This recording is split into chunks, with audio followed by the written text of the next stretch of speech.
Dear students of class 10A and 10B, in my civics class, I am going to explain this point: General Emergency. General emergency. What is general emergency, and who declares it? General emergency is declared by the President on the advice of the Council of Ministers. Now, under what circumstances can the President declare it, or the Council of Ministers advises the President? If the President is satisfied that a grave emergency exists whereby the security of India or any part of its territory is threatened either by war or by external aggression or armed rebellion, he may proclaim general election. That means when our country is under threatening of any foreign country, or under foreign aggression, or under any rebellion, any armed rebellion, any internal crisis, under any internal crisis, external crisis, the President can proclaim emergency. But before declaring the general election, the President has to take the approval in writing of the Union Cabinet. In that case, the President can proclaim the general emergency. Now, what is the duration of this general emergency? The general emergency must be approved by both the Houses of Parliament in presence of all the members of both Houses of Parliament with 2/3 majority. In that case, the approval of the Council of Ministers, it can gain from there and advises the President to declare general emergency. But it cannot remain in operation for more than 6 months. At the end or at the expiry of 6 months of duration, Parliament has to renew. The Parliament has to renew it before it lapses. If the Lok Sabha passes a resolution disapproving the emergency, the President has to revoke. The President has to revoke or withdraw the proclamation of general emergency. Now, effects of general emergency. What are the effects of general emergency? There are some effects of general emergency. Effects of general emergency.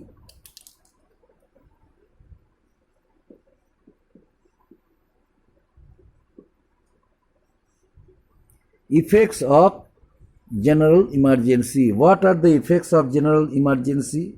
There are some effects of the general emergency. What are the effects of the general emergency? The fundamental rights. The fundamental rights of the citizens cannot be suspended generally, but during emergency, the fundamental rights of the citizens can be suspended. Generally, fundamental rights of the citizens are justiciable to a court of law. Whenever the fundamental rights are suspended, a person can go either to the High Court or to the Supreme Court. But during general emergency, when their fundamental rights are suspended temporarily, no person can move to any court whether it is High Court or the Supreme Court. And their fundamental rights of the citizens are revoked as soon as the proclamation is withdrawn, proclaimed general emergency is withdrawn, automatically citizens are able to get back their fundamental rights. And but under Article number 20 and 21, there are some provisions. What are the provisions? Article 21 states that no person shall be punished for the same offence twice or more than once. Under Article number 21, it is said that no person shall be deprived of his life or personal liberty except according to procedure established by law.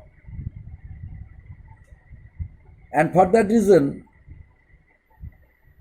during emergency, someone tries to go to the Supreme Court or High Court in order to get back their fundamental rights, but it is not possible because so many restrictions are imposed on it as per the system of constitution. As soon as general emergency is withdrawn, the person can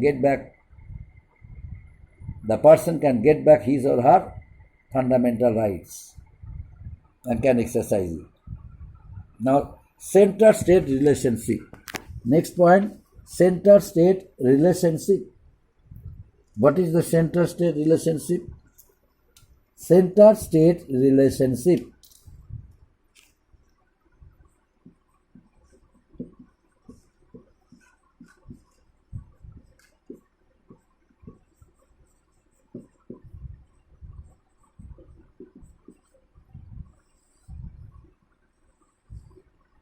Center-state relationship.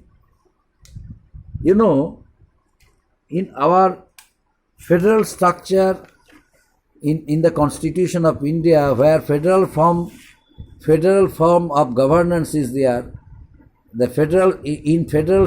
structural procedure, in the procedure of federal structure, the Constitution has provided that there would be a good understanding, good relationship between center and state.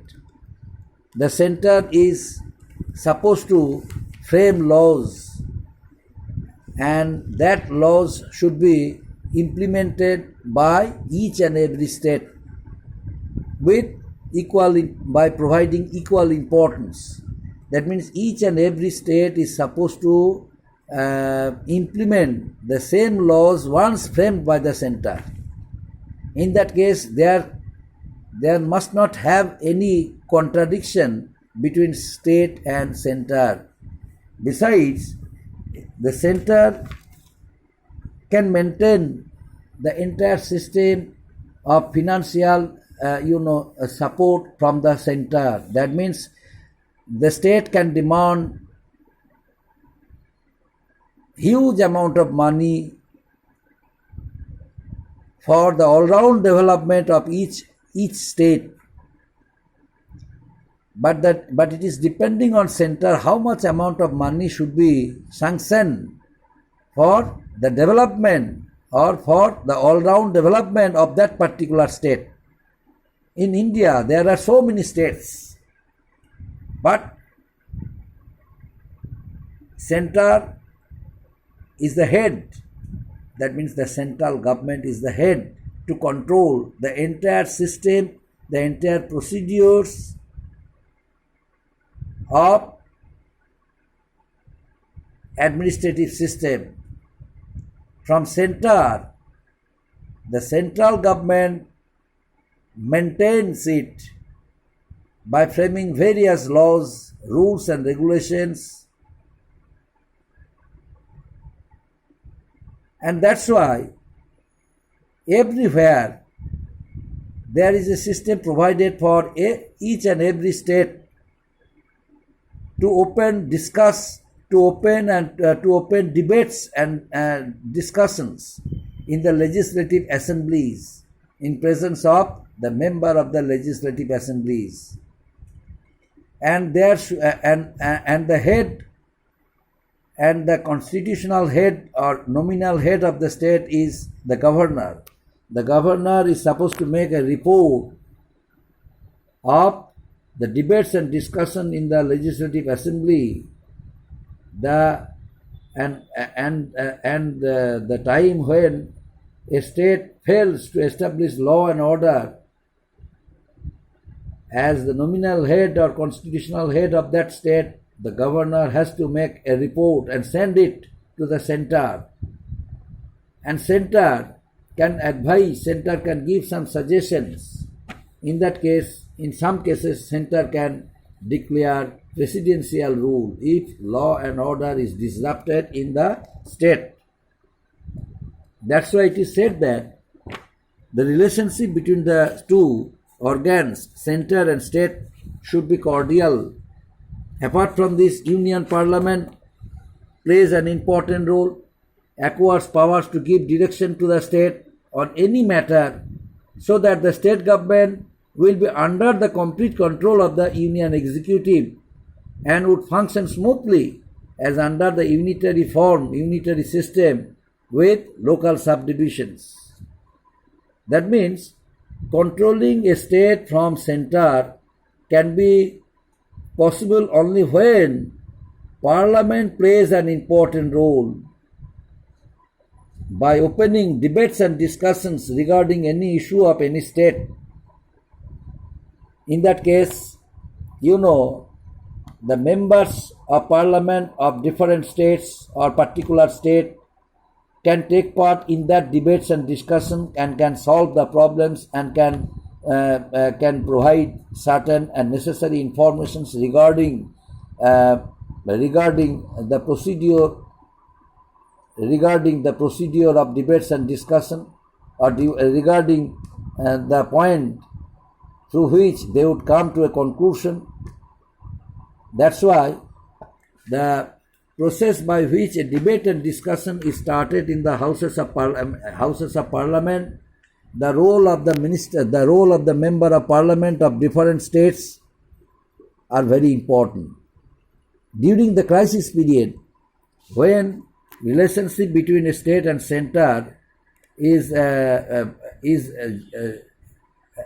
broken down or is strained, during that time, when the debate and discussion is started in presence of the Speaker of India in the Houses of Parliament or in both Houses of Parliament, the members of the two Houses of Parliament, their role is very important. The role of the members of both the two Houses of Parliament are very important.